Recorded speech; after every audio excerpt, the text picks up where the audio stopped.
Hey, this is Oliver Borr, and I want to share with you today the 5 things that every brand new real estate agent should do as soon as they become licensed. So let's get into it.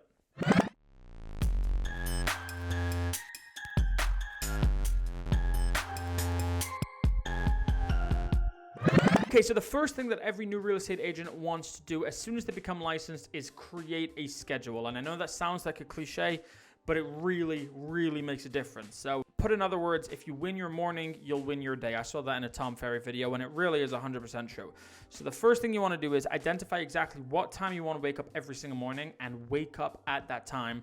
Then identify what you want to do in the morning, what counts as a successful morning for you, how will you win your morning, and then do that. So I know for me, I like to wake up at 6 o'clock in the morning and I like to exercise, and it's not always easy, but that for me, if I do that, then my entire day is better, and that's the first thing that you should do. But it does go beyond the morning as well, and I'm going to get into a little bit what you should be doing throughout your day, kind of to fill in the rest of your schedule, but just kind of keeping it as simple as possible because we are talking about for brand new agents. So first off, win your morning. Get up in the morning early, and then also time block sometime during the day as long as possible in a way that you will remain consistent with it, but time block at least a couple hours a day to prospect and to network. And I'm going to get into how you should be prospecting in just a moment, but yeah, so make sure that you're time blocking about 2 to 3 hours per day to do that prospecting. So step 1 is win your morning, set yourself a schedule and time block the things that are important, for example, prospecting. Step 2 is to set up all of your Google profiles. So what that really means is as follows.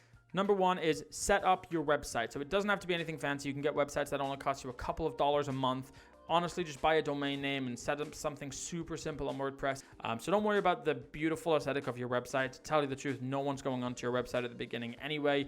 So don't worry about that, but just have something that you can put out there. When you have your website, the next thing you should do, and probably I would say actually, the most important thing you could do from a digital marketing perspective is set up your Google My Business profile. So I am going to link into the description below another video that I created on how to actually set up your Google My Business profile properly. But if you did set that up properly, then what would end up happening is the earlier you do it, the better. And then when people start searching for realtors in their area or realtors to list their home, they would actually start finding you. You will start ranking on the first page. And that is really not so hard to do. Again, it's going to be in that same video that I'm going to be linking to below.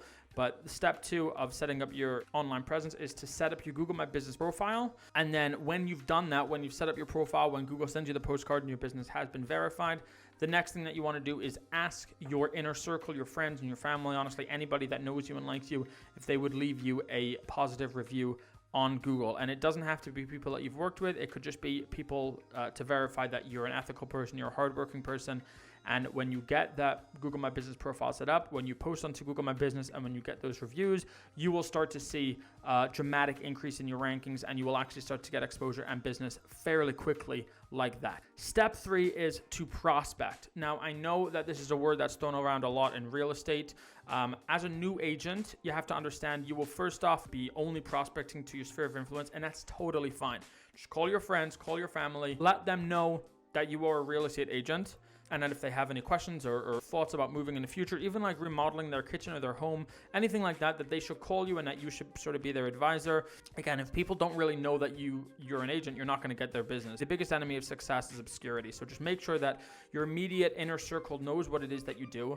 I would also, just to kind of really hone in what you're doing with your inner circle, when you do have a CRM, which I would definitely suggest in a box as your CRM, but if you have another CRM, obviously, then that works fine as well. But when you have your CRM, put everybody that you know inside of your CRM and write just a couple of notes about how your conversation went with them so that you can always recall at any point in time what's going on.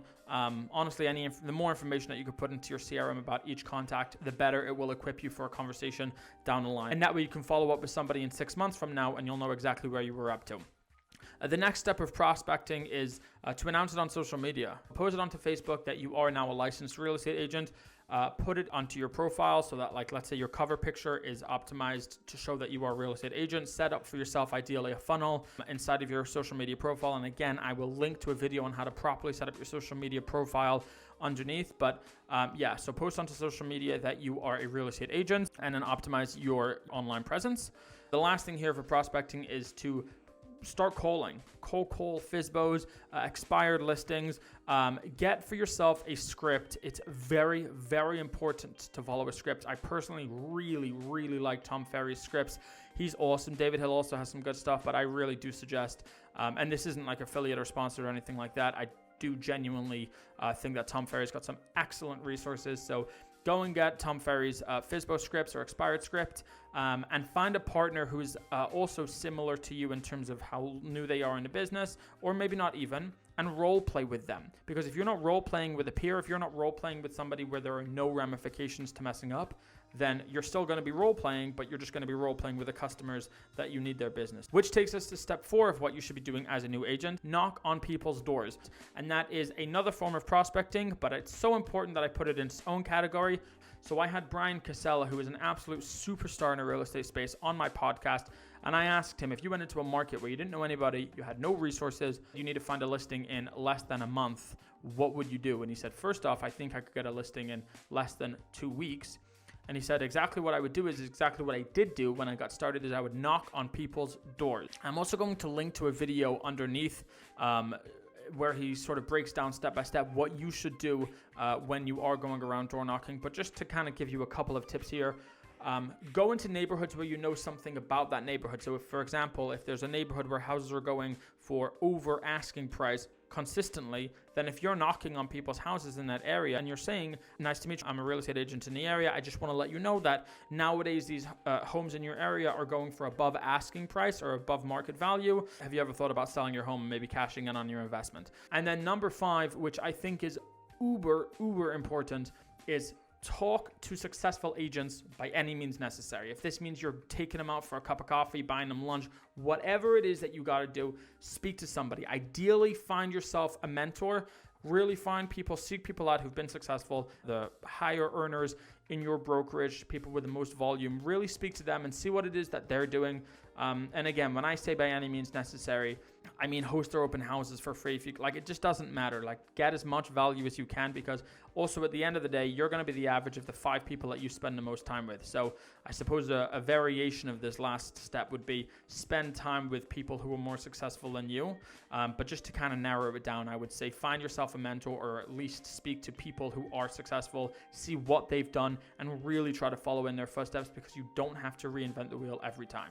So there you have the 5 steps that every new agent should follow in order to be successful when they first become licensed. If you got value out of this video, please don't forget to like the video and subscribe to my channel. It really does help the algorithm. Thank you very much for your time.